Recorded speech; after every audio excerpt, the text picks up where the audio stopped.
ठिकाणी तुम्ही का बरं बसले?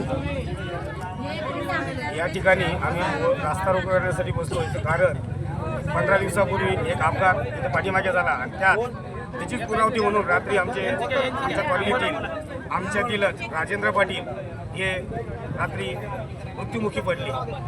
का तर हा जो संबंधित ठेकेदारांनी जो रस्ता बनवला आहे आणि जो संबंधित विभागाचे जे इंजिनियर आहेत यांना आणि त्या ठेकेदारांनी यांनी मिलीभगत करून हा रोड इस्टिमेटनुसार तयार केलाच नाही, हा असा आमचा आरोप आहे.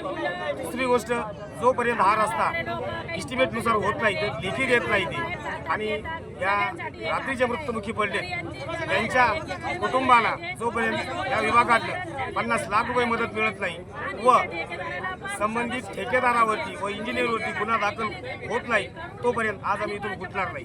काल जो अपघात झाला त्यामध्ये हद्दीचाही एक विषय निर्माण झाला होता, त्यावरती पोलीस अधिकाऱ्यांकडून आपल्याला काय उत्तर भेटलं? नाही, हद्द हे बघा, आता हद्द ही हरसूल याच्यात येते. हे दुर्दैव आहे की ह्या गोष्टी नाही व्हायला पाहिजे. काय हद्दीचा विषय दुर्दैवानं नाही यायला पाहिजे, परंतु निघाला असेल. पण पोलीस प्रशासनाचं की आहे सहकार्य आहे, नाही अशातला विषय नाही. पण माझ्या माहितीस्तोवर ज्यावेळेस अपघात होतो आपण